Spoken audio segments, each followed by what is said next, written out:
tem 8 também pode ir. Crianças, vamos sair por aqui porque está chovendo. E os irmãos abram sua Bíblia na segunda carta de Paulo a Timóteo, no capítulo 4, versículos 9 a 18. 2 Timóteo, capítulo 4, versículos 9 a 18, texto da nossa meditação nessa noite.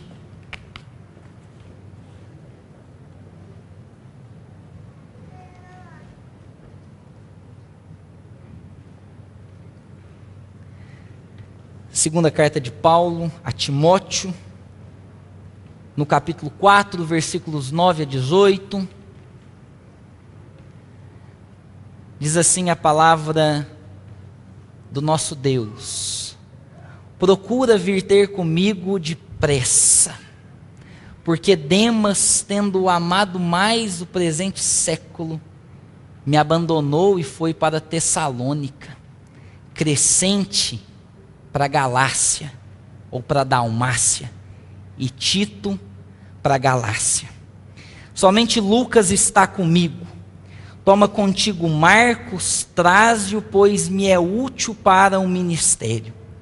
Quanto a Tíquico, mandei-o até Éfeso. Quando vieres, traze a capa que deixei em Troade, na casa de Carpo, bem como os meus livros, especialmente os pergaminhos. Alexandre o latoeiro causou-me muitos males, mas o Senhor lhe dará a paga segundo as suas obras. Tu guarda-te também dele, porque resistiu fortemente às nossas palavras. Na minha primeira defesa, ninguém, absolutamente ninguém foi a meu favor. Antes, todos me abandonaram. Que isto não lhe seja posto em conta. Mas o Senhor me assistiu e me revestiu de forças, para que por meu intermédio a pregação fosse plenamente cumprida e todos os gentios a ouvissem, e fui libertado da boca do leão. O Senhor me livrará também de toda obra maligna e me levará a salvo para o reino celestial. A Ele glória pelos séculos dos séculos. Amém. Deus, em nome de Jesus, nós lemos a Tua palavra e estamos convictos de que o Senhor fala através do Espírito Santo do Senhor. Que através da instrumentalidade do Teu servo, o Senhor possa edificar a Tua igreja, unicamente através da obra do Espírito Santo. Livra-nos, Pai, de toda desatenção, para que durante alguns instantes a nossa concentração, a nossa mente e o nosso coração esteja cativo à Tua palavra, em nome de Jesus. Amém e amém. Meus irmãos, há algumas semanas, nos dias de folga, eu tenho errado com a minha esposa. Tenho escolhido filmes para a gente assistir, com inícios promissores, mas com péssimos finais. É ruim a gente assistir um filme com um início muito bom, mas chegar no final e não ser nada daquilo que a gente estava esperando. Eu não gosto de bons inícios e péssimos finais. Talvez a realidade dos filmes que eu tenha assistido com a minha esposa nessas últimas semanas seja também a realidade do filme que há de findar agora no dia 31 de dezembro. O filme intitulado Ano de 2019. Talvez o seu ano tenha iniciado de uma maneira muito promissora. Talvez você tenha engatilhado diversos planos e agora, ao nos aproximar do final do ano, tenhamos um discurso do tipo: esse ano foi bom, mas 2020 vai ser muito melhor. Talvez você tenha um discurso preparado tipo: eu não fiz o que eu deveria fazer esse ano, mas em 2020 pode ter certeza que vai dar certo. Essa é a época do ano que os cristãos mais se tornam supersticiosos a ponto de se tornarem pessimistas e céticos e mandarem para 2020 responsabilidades que ainda estão cabíveis a nós hoje. Pensando nisso, resolvi estudar a história de Paulo nesse mês de novembro, indo até lá para janeiro. É um estudo pessoal. E eu pensei, por onde vou começar a estudar a história desse grande apóstolo? Talvez pelo seu nascimento em Tarso, ou talvez pela sua formação acadêmica aos pés de Gamaliel, onde se tornou um fervoroso defensor das Sagradas Escrituras, perseguidor da igreja, ferrenho homem convicto, douto no conhecimento e muito conhecedor de várias e várias áreas do saber humano. Mas decidindo começar por isso. Talvez então, pastor, pela conversão de Saulo, quando este, a caminho de Damasco, se encontrou, ou melhor, Cristo Jesus o encontrou, e esse, vendo uma luz estonteante, cai ao chão, e ouve uma voz dizendo: Saulo, Saulo, terrível coisa é recalcitrares contra os meus aguilhões. Quem é o Senhor? Eu sou Cristo a quem tu persegues. Mas também não quis começar por lá. Talvez então, pela transformação de vida do apóstolo Saulo, quando o Senhor chamou Ananias, dizendo para ele: Ananias, Saulo está na casa de Judas, na rua direita, está cego, vá até ele, ore com ele, imponha suas mãos sobre ele, e ele será curado. E Ananias então responde para o Senhor dizendo: muito tenho ouvido falar a respeito desse grande homem, mas o Senhor quer que eu vou curá-lo, um perseguidor da igreja. E as palavras de Deus a Ananias é: vai, porque Saulo é para mim um instrumento, e eu vou usar esse homem, e ele vai aprender o quanto vale sofrer pelo meu nome. Mas resolvi não começar por aí também não. Talvez então pelas suas viagens, quando esse foi para Antioquia, Listra, Derbe, Corinto, chegando a falar em Atenas, defendendo a fé, pregando nas sinagogas, convertendo gentios, sendo ameaçado, apedrejado, preso. Também não resolvi começar por aí. Talvez então, no momento marcante da defesa de Paulo, quando esse foi duramente atacado pelos judeus, chamado de peste, e ele se vê agora preso mais uma vez, defendendo diante das várias autoridades da época, se vê numa encruzilhada tão grande que ele diz ser um cidadão romano, sai de Jerusalém, vai para Roma, sofre um naufrágio, chega na ilha de Malta, é picado por uma cobra, tudo isso para poder trazer o evangelho do Senhor a Roma. Mas também não foi por aí que eu quis começar. Eu quis começar pelo fim da vida de Paulo. Lembra-se que eu não gosto de inícios bons com finais ruins? Por que não começar com a última cena da vida desse grande homem de Deus?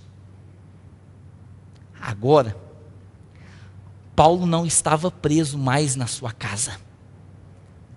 Paulo estava numa masmorra em Roma. Numa masmorra fria, insalubre e totalmente sozinho. O vigor daquele apóstolo estava se esvairindo. E agora ele estava só.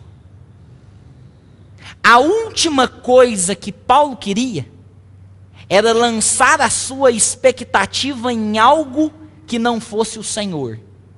Por isso, nessa noite, há poucos dias para o final do ano, eu queria repaginar um pouco a centralidade de onde está a sua expectativa. Não lance as suas expectativas para aquilo que Deus pode fazer na virada do ano. Tire essa superstição de que quando sair fogos, quando a gente ficar acordado da 11h59 até meia-noite, alguma coisa especial vai acontecer na sua vida, e se você vestir branco, então, aí que o negócio vai ficar bom. Tem nada disso. Através desse texto eu quero conversar com os irmãos sobre o Deus que nos chama para novos recomeços, mesmo que pareça o fim. Deus nos chama para novos recomeços, mesmo que pareça o fim. Como que ele faz isso? Primeiro aspecto, ele faz isso nos mostrando que a gente pode se sentir abandonado e sozinho por homens, mas jamais abandonado e sozinhos pela presença do Senhor.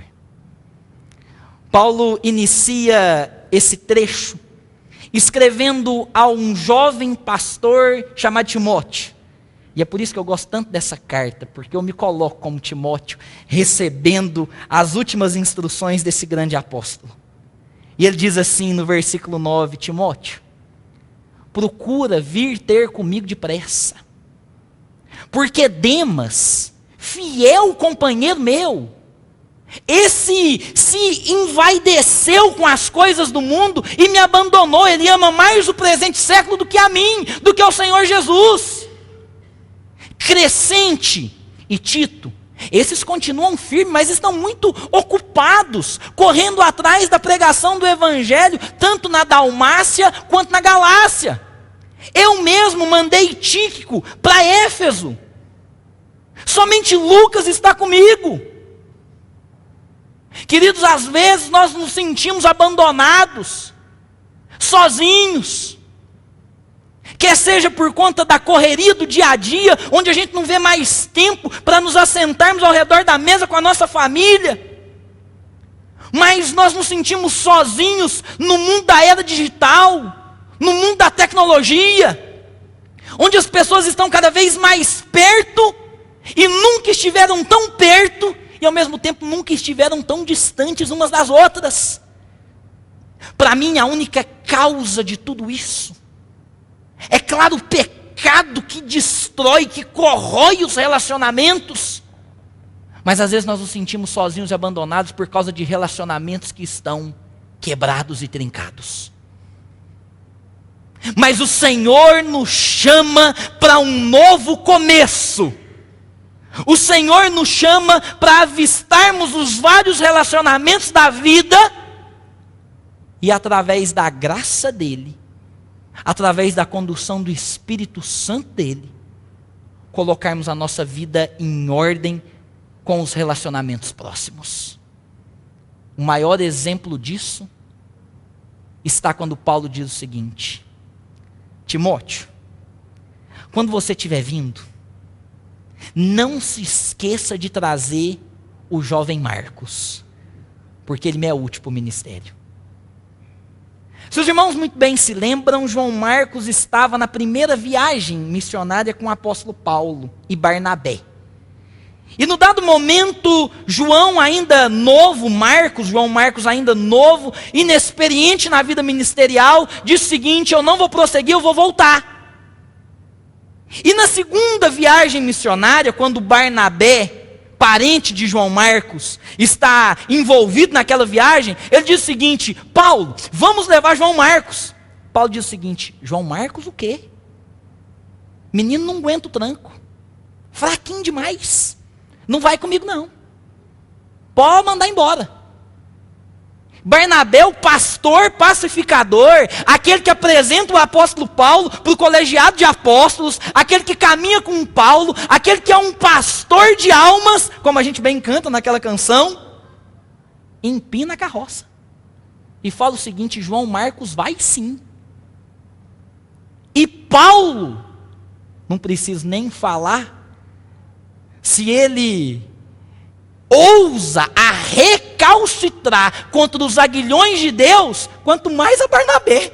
E ele diz o seguinte: se ele vai com você, porque comigo ele não vai não.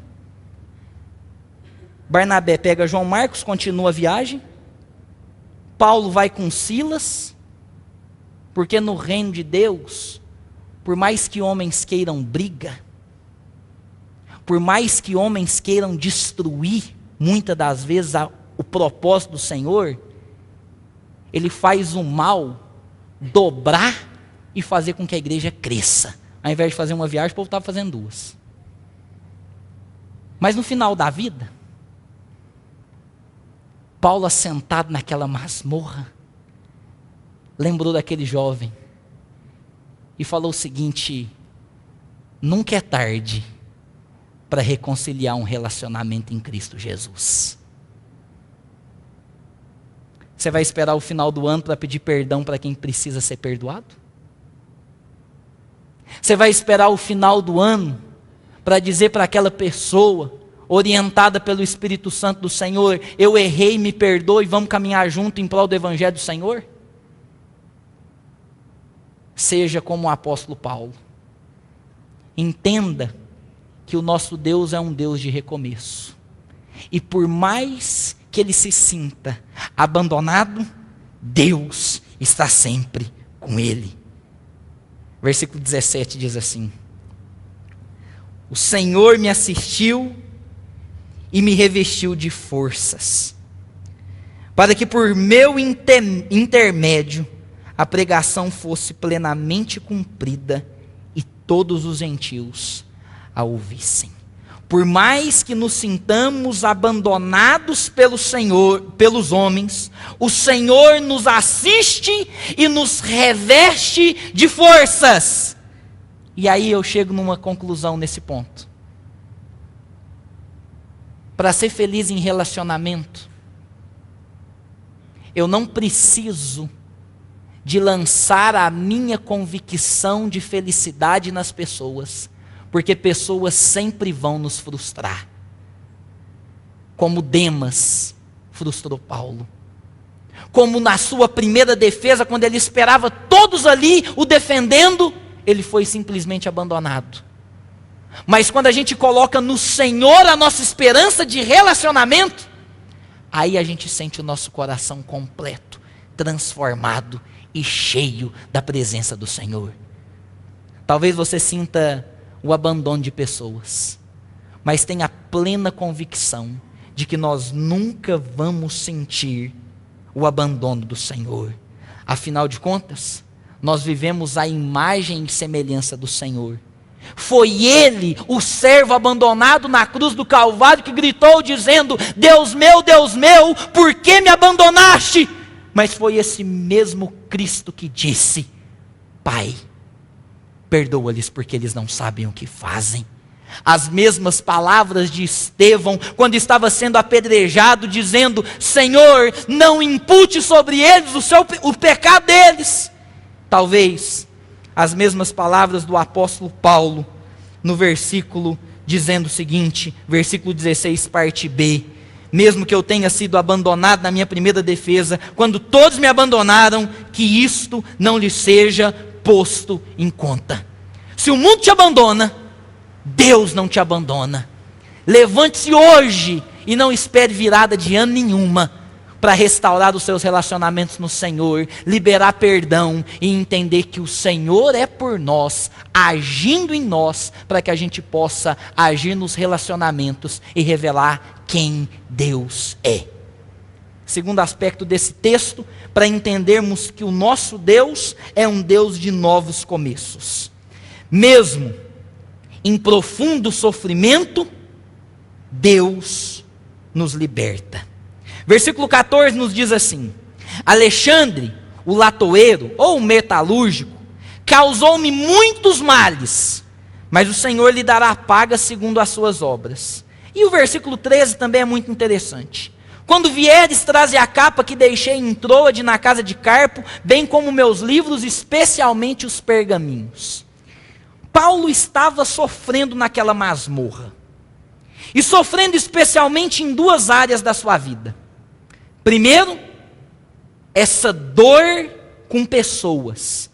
Ele se sente traído por um grande amigo, Alexandre o metalúrgico. Muito provavelmente Alexandre foi o delator de Paulo, quando Nero, por volta do ano 64, colocou fogo em Roma, nos 14 bairros de Roma, e todos aqueles bairros que eram habitados por romanos foram incendiados, mas os bairros dos judeus, que tinha a maior parte de judeu, foi preservado, o que foi suficiente para Nero dizer o seguinte: quem pôs fogo em Roma não fui eu, foram os cristãos, e os principais líderes dos cristãos são Paulo e Pedro, e nós vamos prender esse povo. E muito provavelmente Alexandre falou o seguinte: e eu vi quando ele colocou fogo lá. E foi meu esquerdo, pode prender esse homem. Ah, meus irmãos, a dor de Paulo, o sofrimento de Paulo, era com pessoas que o ofendiam. Mas também era por causa dos vários sofrimentos que esse homem sofria em carne. Quer seja o seu sofrimento por causa do espinho na carne, muito provavelmente uma doença que Paulo adquiriu, talvez uma malária que causou a ele uma grande dor de cabeça, uma cegueira ao longo do tempo, e Paulo se via incomodado com aquilo, a ponto dele mesmo dizer o seguinte: Senhor, por 3 vezes eu clamei a Ti, para que afastasse de mim esse mal, porque eu não consigo caminhar em tanto sofrimento. E muitos de nós, com saúde boa, andando nos nossos carros, murmuramos e deixamos de fazer a obra do Senhor. É tempo de conhecermos o Deus do recomeço, e mesmo diante do sofrimento da vida, entender que Ele sempre está conosco.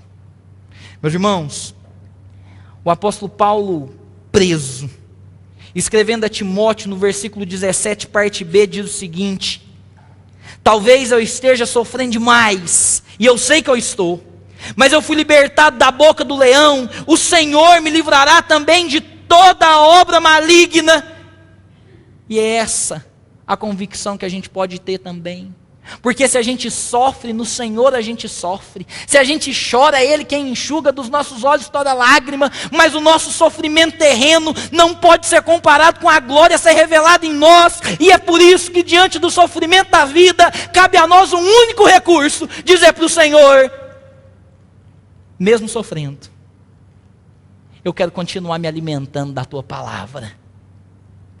Paulo não pediu remédio, Paulo não pediu a televisão para ele acompanhar os jogos, Paulo não pediu nada que fosse trazer luxo para ele não pediu um travesseiro para que ele tivesse uma noite boa de sono, ele pediu uma capa velha porque ele estava com frio, e no versículo 21 ele ainda diz para Timóteo: vem antes do inverno, porque está frio demais aqui.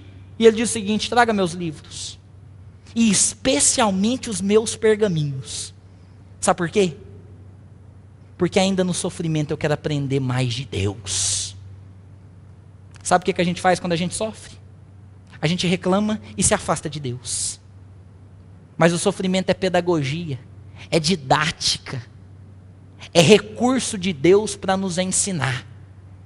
Que no sofrimento da vida você conheça o Deus do recomeço, que nos ensina mesmo em meio à dor, como Ele fez com William Tyndale, o bem conhecido tradutor da Bíblia para o inglês que também estava numa fria cela em Vilvorde.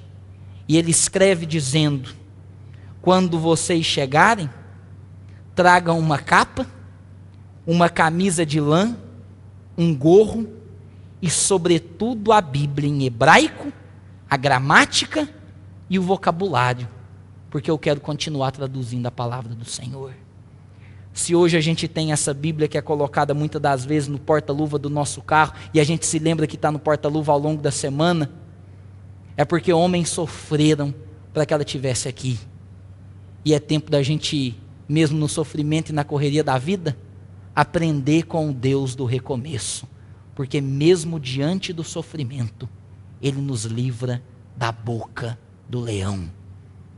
Ele nos livra de todos os males. E se Ele permite que a gente passe por eles, é unicamente para o nosso aprendizado.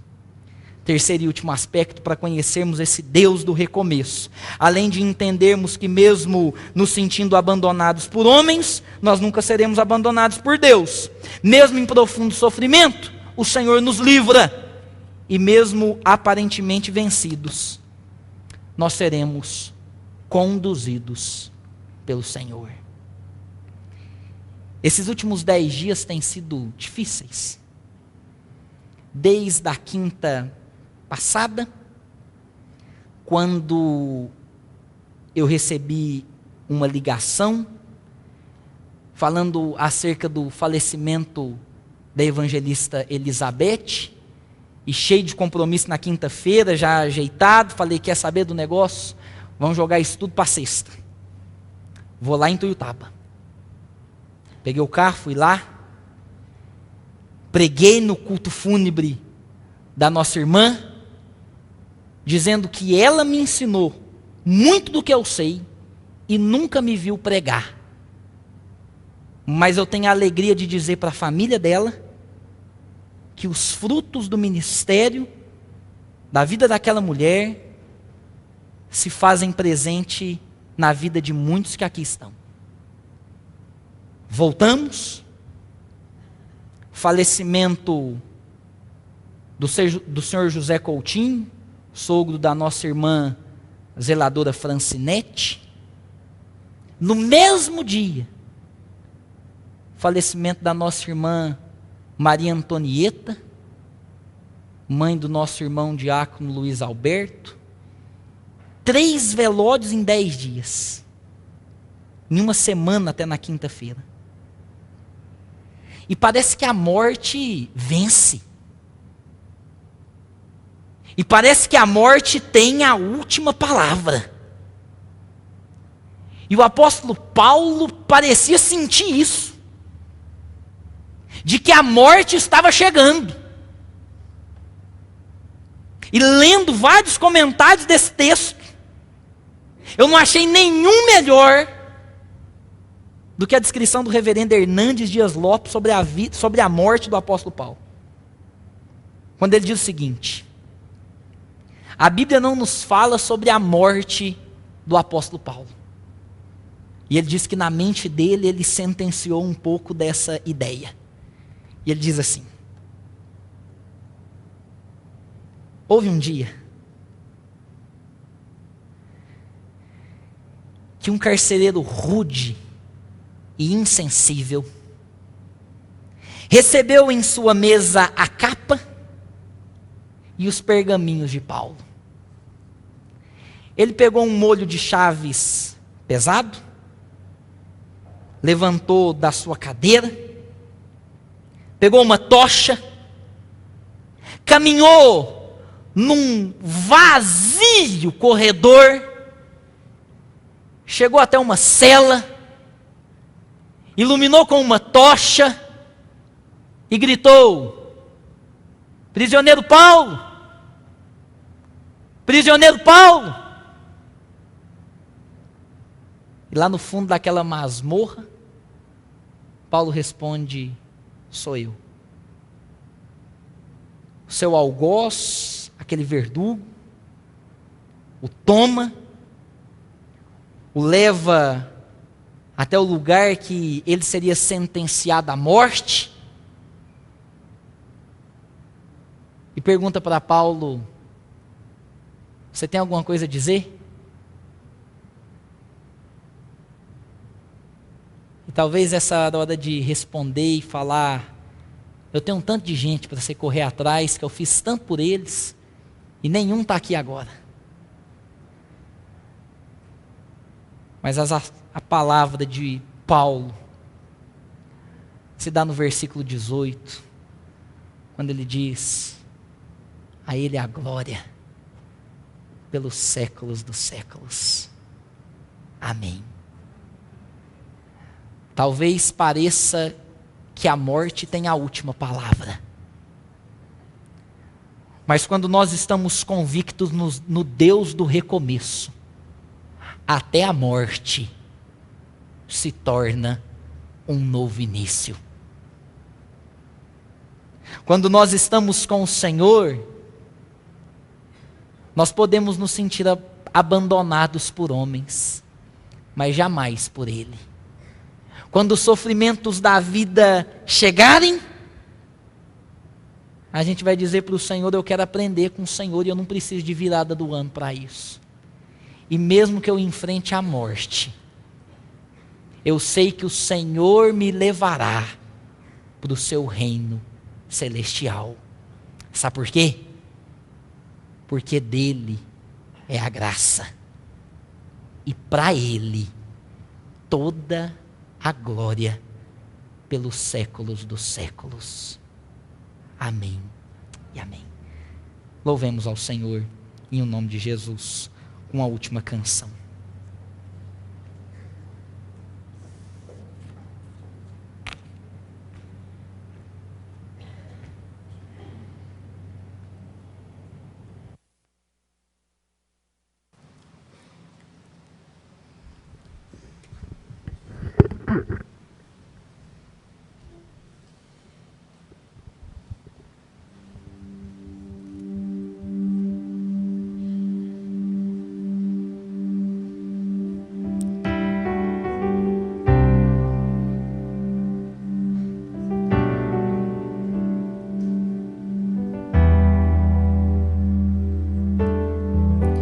Porque dele, por ele, para ele são todas as coisas.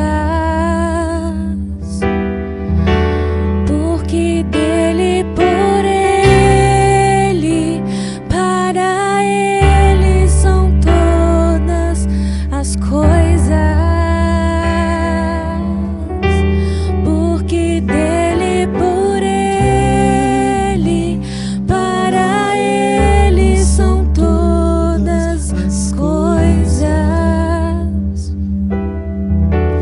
Porque dele, por ele, para ele são todas as coisas.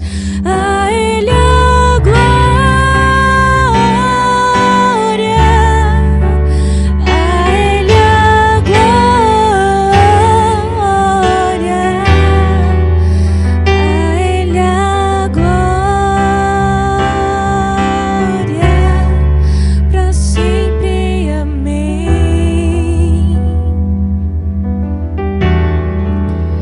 A ele a glória, a ele a glória, a ele a glória, para sempre. Amém. Quão profundas riquezas o saber e o conhecer de Deus. Canta, igreja. Quão insondáveis teus juízos e seus caminhos. A Ele a glória. A Ele a glória, a Ele a glória, a Ele a glória,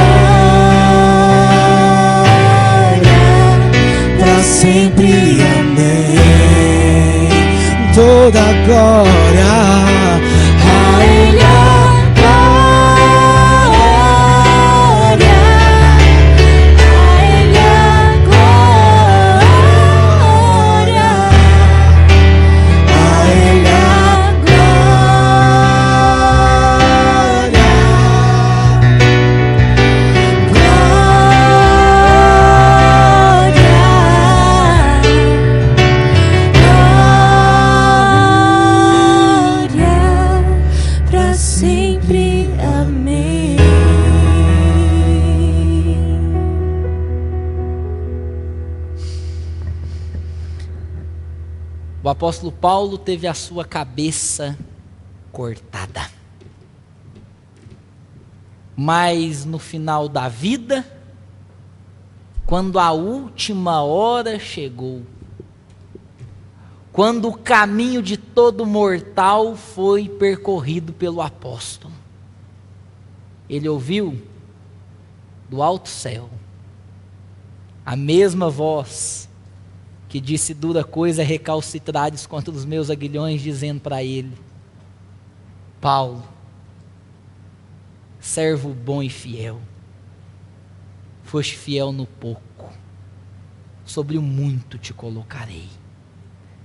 Que o Senhor use as nossas vidas como instrumentos da glória dEle, porque Ele é Deus de recomeço, e que através de nós, relacionamentos sejam reconstruídos, o sofrimento seja instrumento de Deus, e nem a morte, nem a vida, nem espada, quer de Roma, quer de qualquer outro lugar, nos separe do amor de Deus que está em Cristo Jesus, o nosso Senhor.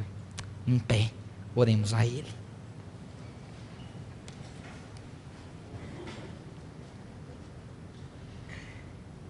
Deus bendito, nós cremos que só o Senhor é Deus de recomeço. E mesmo que pareça o fim, o Senhor faz nova todas as coisas. Deus, nós clamamos a Ti. Nós que sofremos as várias lutas da vida, para que o Senhor faça do nosso sofrimento instrumento do Senhor, porque é o Senhor quem nos livra da boca do leão, do laço do passarinheiro, do vale da sombra da morte, porque o Senhor é o nosso bom pastor que nos conduz mansamente às águas tranquilas.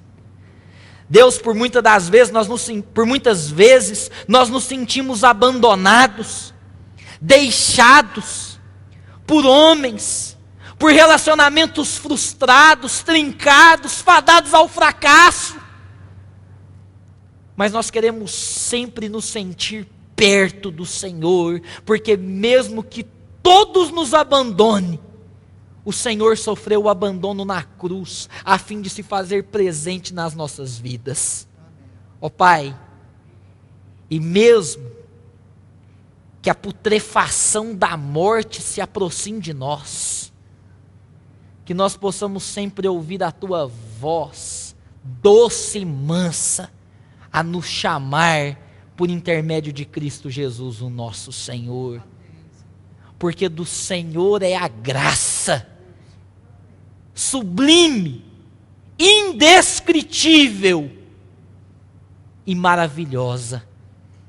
E para o Senhor, nós rendemos toda glória pelos séculos dos séculos. Amém. E agora, igreja do Senhor, povo de propriedade exclusiva dEle, ide em paz. Que a graça do Senhor esteja convosco. Que o amor de Deus, o nosso Pai, sempre esteja ao seu lado. Que a comunhão, consolação, didática do Espírito Santo no sofrimento os acompanhe hoje e para todo sempre. Amém e amém.